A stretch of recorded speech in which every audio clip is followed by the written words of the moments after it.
Entonces el acercamiento a técnicamente qué utilizamos para mí es súper importante, porque adoro lo llamo así, los acentos que pone en el lenguaje un tipo de óptica u otra, un tipo de cámara u otra.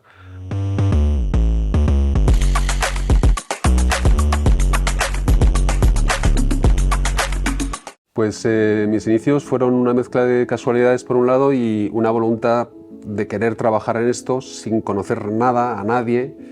Yo vengo de fuera de Madrid, que en ese momento era el centro del país donde todo pasaba, todas las producciones, todo pasaba aquí.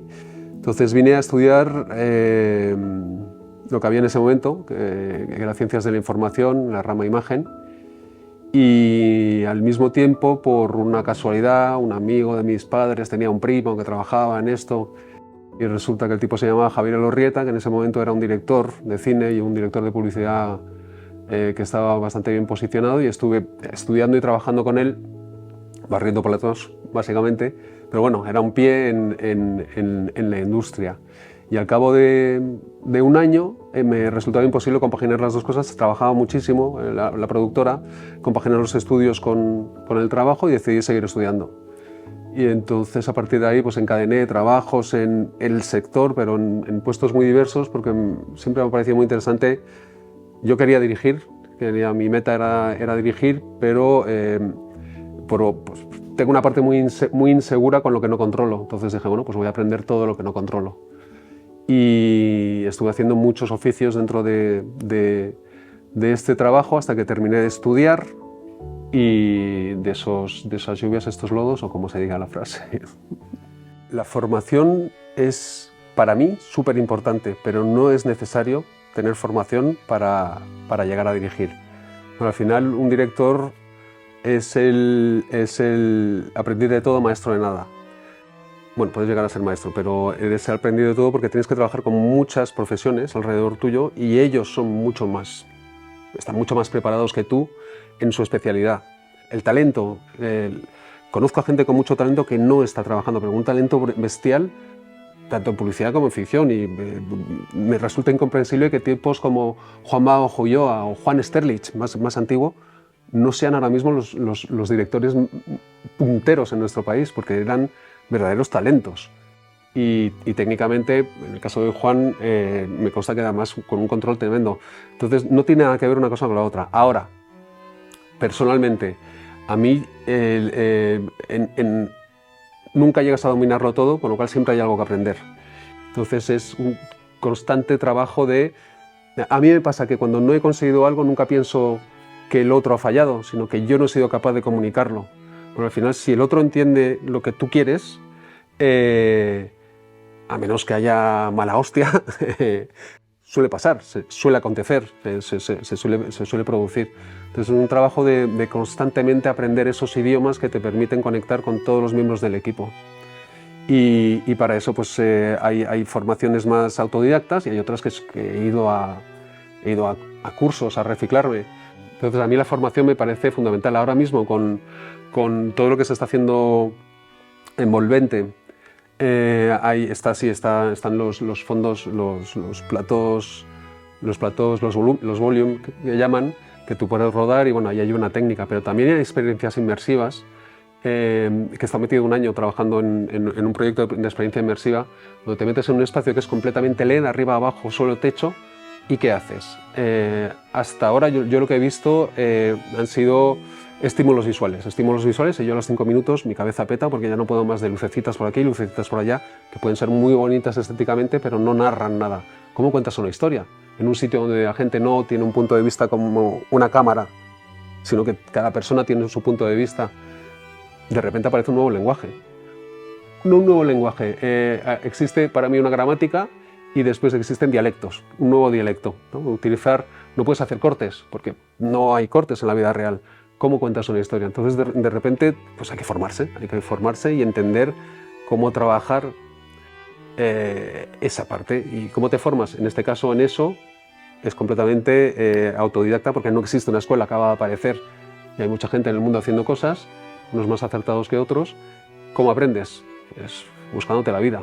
pero es un no parar. Y eso a mí me parece muy importante. Pero ya te digo, hay gente sin preparación técnica, sin conocimiento del lenguaje, que también es capaz de hacer cosas maravillosas. Así que la publicidad, lo que te permite, dirigir publicidad, lo que te permite es tener un músculo muy grande, en general. Es decir, también hay producciones pequeñas, pero incluso las producciones pequeñas son mucho más grandes que las de ficción, las pequeñitas. Las guerrilleras no, pero las pequeñas sí. Y las grandes es un músculo muy grande. ¿Qué tiene de especial para mí? Que no me implico emocionalmente con la historia, es un juego. Entonces, siendo un juego, juegas.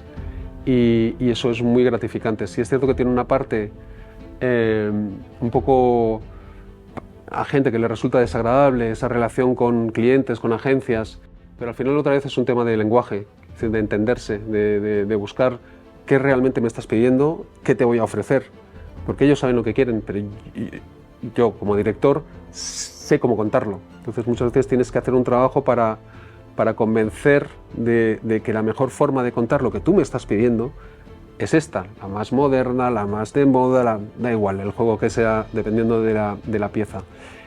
Y después resulta que es de todos los sectores en los que he trabajado, es el que más consigues materializar lo que has imaginado.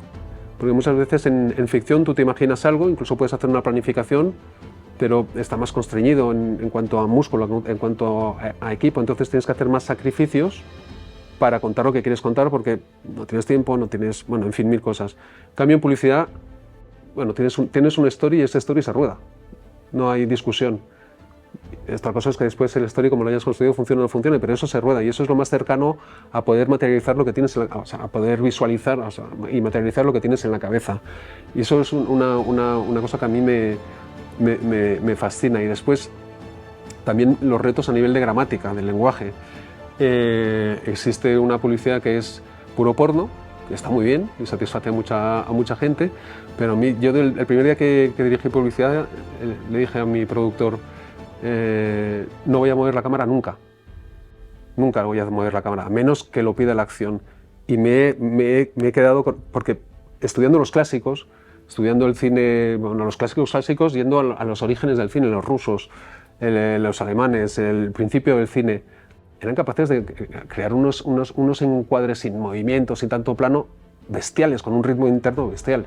Y siempre que puedo intento no hacerlo, tengo mis pequeñas reglas. Y eso es algo que puedo hacer en publicidad. Cuando haces ficción, lo intentas, pero la maquinaria, si es una ficción que dura 6 semanas, la maquinaria te va destrozando, por decirlo de alguna forma, y entras en un modo de improvisación constante, que supongo que ahí tiras de talento y oficio y resuelves la forma de contar tus cosas. Es un poquito más constreñido. Y en documentales, pues bueno, tiene su propio lenguaje y depende de cada pieza, ¿no? Cómo la narras, un poquito más de libertad, mucho más constreñido todavía. Entonces, bueno, pues como me he formado mucho técnicamente, tengo una idea previa, pero nunca la impongo, en este caso al director de fotografía, también al técnico de sonido o al equipo de arte, nunca la impongo porque siempre pienso que lo más interesante es compartir la idea y ver qué surge. De hecho, muchas veces trabajando con DOPs, yo hablo de un concepto general, pero bajo poco lo concreto. Y hay tipos, bueno, con mucho nombre, que me llevo muy bien con ellos, que tengo mucha conexión. Me dicen, pero dime más. Y digo, no, dime tú más. Yo sé lo que quiero. Muchas veces, casi siempre en mis trabajos llevo la cámara, con lo cual a nivel de encuadre a veces renuncio a llevarla yo porque me parece más interesante el ojo de otro, pero inevitablemente cuando plantea algo como un encuadre, yo digo, también tengo el montaje en la cabeza, entonces digo, vamos a mover un poquito más aquí, pero intentando respetar la propuesta del otro. Entonces el acercamiento a técnicamente qué utilizamos para mí es súper importante, porque adoro lo llamo así, los acentos que pone en el lenguaje un tipo de óptica u otra, tipo de cámara u otra. Muchas veces con los productores es complicado porque te dicen, no, pues una Blackmagic, ¿qué más da? Si ya es digital, 4K. Digo, bueno, tiene muchas cualidades la Blackmagic, pero si queremos llegar a esto, a lo mejor tenemos que usar una Arri. O si queremos llegar a esto, a lo mejor tenemos que buscar una Sony Vegas. Eso es una pelea, ¿no? Con los productores. Después, con el director de fotografía no existe esa pelea porque hay una búsqueda de una estética, hay una búsqueda de cómo dejamos rascados los fondos o no, cómo es el recorte de los personajes, si es más baboso, si es más sharp para conseguir una sensación. Recuerdo todo del Sueño de Ibiza, de la película que rodé en el 2002. Fue la reacción para hacer mi primera película, lo que me provocó generar mi primera película fue conocer a una directora americana que para dirigir su segunda película, en este caso, lo único que había necesitado era un guión y a partir de ahí pues, el proceso normal, ¿no? Uno no lo piensa, pero si no tienes el guión no puedes dirigir una película. Y yo había intentado encontrar algún tipo de relación con algún guionista, no pasó. Entonces dije, bueno, pues me tengo que poner a escribir un guión, porque si ya lo he conseguido, yo lo puedo conseguir. Entonces, bueno, escribí un guión y hice el primer circuito que hice fue yo era no sigo siéndolo, pero era un director desconocido y no conocía a mucha gente, entonces hice el circuito habitual de productoras, ¿no? Dejas tu guión, no contesta nadie. Entonces yo en la película esta que había hecho con la americana hice muy buenas migas con la productora inglesa, la coproductora inglesa, y entonces le dije, te voy a traducir el guión, te lo voy a mandar, porque igual es una mierda y no vale la pena que dedique, después de un año, dedique tiempo y esfuerzo a hacerlo. Y se lo mandé en inglés, me dijo, ¿te puedes venir a Londres? Y dije, claro. Me fui a Londres, en Londres me presentó a una productora, Nadine Luque, que esa productora me presentó a un productor español, bueno, ahí entran las casualidades un poco. Y tenía muchas ganas de intentar, después de haber fracasado para mí en 2 cortos, tenía muchas ganas de probarme en un formato mayor, en tiempo y en dimensión. Y encontré pues, ese productor que quiso apostar por mí. Inicialmente lo que él me planteaba no me interesó.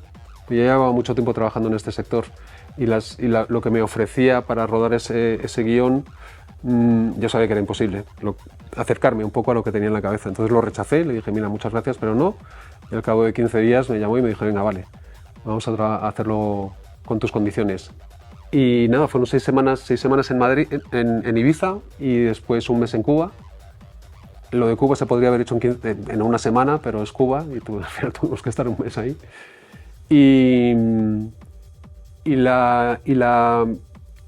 Una vez rodado, una vez que ya habíamos hecho todo el proceso, una vez que ya conoces todas las imágenes que tienes para contar tu historia, el resto vuelves otra vez a una especie de mecánica que ya había experimentado 1000 veces y fue un proceso bastante divertido por la duración, pero no sorprendente. Y la película fue el Festival de Berlín, fue el Festival de Nueva York.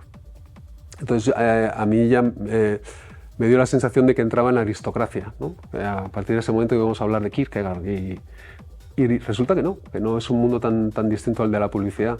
Entonces ese anhelo de pertenecer a un grupo que hace cine se me quitó. Proyectos de futuro. Aquí viene algo filosófico. El pasado no existe, el futuro no existe, solo existe el presente.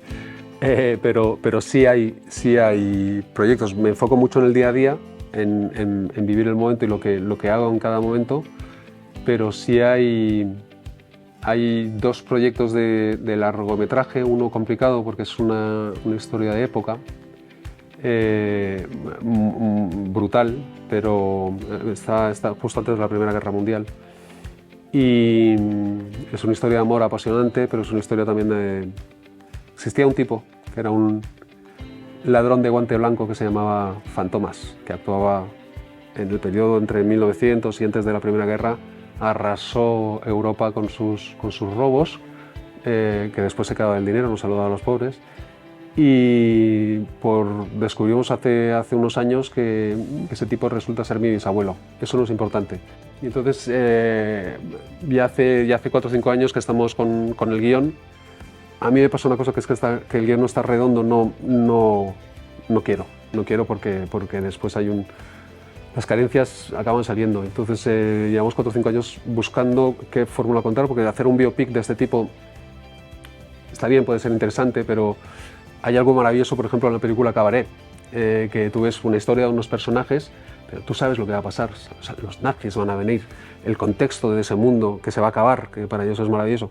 Un montón de cosas que es lo que me parece más interesante de esta historia. Y la otra pieza, que es la otra película que es posible que se pueda hacer antes porque es más barata, es la segunda de esa trilogía ibicenca. Yo soy de Ibiza, de esa trilogía ibicenca que tiene que ver con la playa donde yo me crié. Y esa está bastante avanzada y no es muy cara. Ahí lo complicado para mí es enganchar actores que a mí me interesen, que soy un poco peculiar para eso. Y eso puede estar sucediendo, puedo decir el año que viene y puedo decir que es dentro de 2 años. Es muy difícil dar consejos porque es un camino muy individual, más el de dirección. No hay una pauta que te lleva a ser director. Si haces esto, esto y esto, llegarás a ser director. Depende de tantas cosas. Yo en mi caso, como eso no lo puedes controlar, qué va a pasar para que seas director, yo me he centrado mucho, como ya he dicho, en formarme, creyendo, y hasta ahora funcionando, que si sigo formándome voy a tener algo que ofrecer. La gente no te puede comprar una vez por recomendación, 2 veces, pero la tercera ya tienes que darles algo para que te quieran comprar. Centrarte mucho en ti, formarte mucho, creértelo, pero no en el sentido de soy un director, no, creerte que lo que tú sientes, lo que tú intuyes, con lo que tú sueñas es posible, creértelo.